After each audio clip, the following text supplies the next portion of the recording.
Welcome to Business Incorporated, a special edition this Thursday, November the 22nd. We thank you very much for joining us. I am Boason, I'm on the program today. Of course, the Monetary Policy Committee of the Central Bank of Nigeria is rounding off its last rate-setting meeting for the year today. The Central Bank had moved the meeting earlier scheduled for Monday and Tuesday, November, to Wednesday and Thursday due to the public holiday declared by the Nigerian government on Tuesday. Now, most analysts believe the meeting will lead to no surprises as political campaigns for 2019 general elections gather momentum. Within the hour, we will get to know what the committee decisions and the likely directions are. But first, let's take a look at the markets across the regions. And this is your market day, giving you a snapshot of some markets around the world. Ahead of the monetary policy decision day today, the Nigerian Stock Exchange main index here in Nigeria was marginally up 0.02%. In South Africa, it was a green day as the Reserve Bank is also meeting today to announce the rate decisions by the SARB. The GSE main index was up 0.18%. In Egypt, the case 30 was up 0.34%, a very push up there to 13,770. You see that there on your screen. And of course, the Kenyan Stock Exchange finished off the third trading day of the week about 0.1% in the negative territory. Cross over to the Middle East with us and see most markets within the GCC also in the green this Thursday, except the Dubai financial markets, which softened by 0.06%. And you see a very strong showing of the Saudi Arabia's Tadawul market stock exchange up by almost 1%, reading 75.89 about lunchtime here in Nigeria.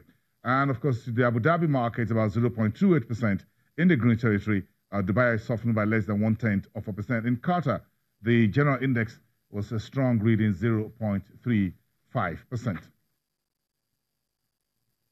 So the European markets trading negative territory in early Thursday as investors remain cautious in the face of the messy Brexit and the Italian budget difficulties with the European Union and wider geopolitical tensions between China and the United States. Investors are also keeping an eye on the Nissan board, the automaker board meeting taking place today to discuss the removal of the chairman, Carlos Ghosn, who has been arrested on Monday for financial misconduct. He faces up to 10 years in prison if convicted. Paul Christian Brice is of the DWTV for Channels Television, is live to us from the Frankfurt Stock Exchange in Germany. Good afternoon. Paul, let's take a look at some of these stories making the headlines today. The U.S. markets are closed for a Thanksgiving holiday, but there's no Thanksgiving holiday for the trade war between Washington and Beijing. What recent effects of this trade war are we seeing in the U.S. as we speak? American farmers may not enjoy their holiday dinner as much as they would like because a lot of them are sitting on a giant mountain of grain that they just don't know where to put because they can't sell it to the Chinese, and that's what they were planning on. American farmers planted 90 million acres of soybeans this year. That's more than in the previous years, expecting to be able to sell that to China with a growing demand for soybeans. But with the tariffs in place, the market has really completely shifted, and the demand is so much lower for the product that some of them are leaving the product to rot out in the fields or plow it under just because they don't know where to put it. Storage is also terribly expensive, and most of the storage is already full, so really they don't know where to put it. And another American company is suffering from the tariffs, and that's Tesla. It is having a very hard time selling its cars in China and has now decided to lower the price for its models X and S by 12 to 26% because of the tariffs. They're trying to make the cars more affordable in this fast-growing electric car market that is so important for electric car makers. Okay, well, still sticking with the car making industry. Nissan is the latest automaker to get in hot waters, this time not because of diesel deception like Volkswagen and others. But this time, he's the chairman of the board who is in hot waters for financial wrongdoing. He faced up to 10 years in prison. If convicted, he was arrested on Monday. And of course, the company's shares been going down. So what's the story of the market now as far as these Japanese automakers, Nissan, Mitsubishi, what's the market making of this development, taking down this very major head of one of the world's biggest automakers? Carlos Ghosn we have to say, was the central figure, the architect of this global alliance between French carmaker Renault and the Japanese carmakers Nissan and Mitsubishi. But recent development, the board of Nissan has just decided to oust Carlos Ghosn as the chairman of the board. It's also ousted the representative director, Greg Kelly, who is supposedly also involved in this wrongdoing.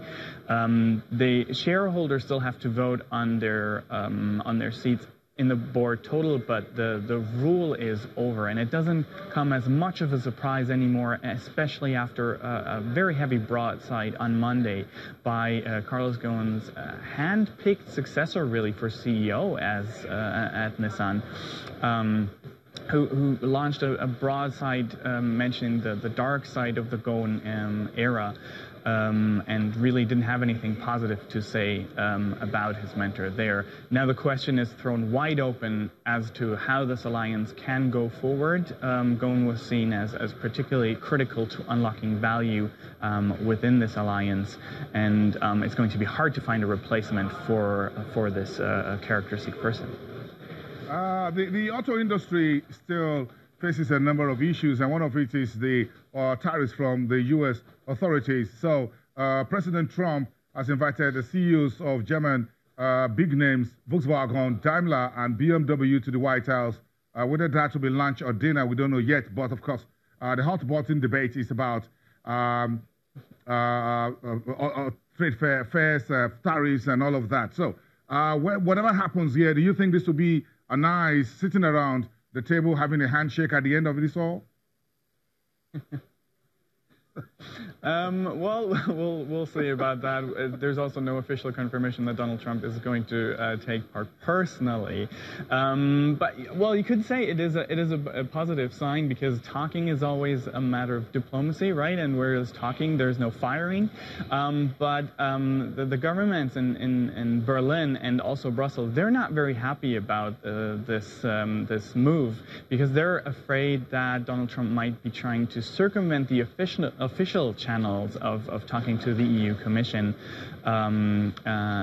going directly to the car makers. Berlin is worried that the car makers might give up information that Trump could then use in the negotiations afterwards. But car makers will have very little choice as to responding to this invitation, because the American market is a very important market for Germany's car makers. It's the second most important market after China, and they still export about 500,000 cars per year. So they'll have to follow suit, whether they like the invitation or not, really.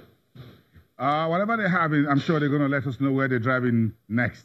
We'll find out in the next couple of days. Thank you very much, Paul Christian Breeze of DWTV for Channels Television, live there.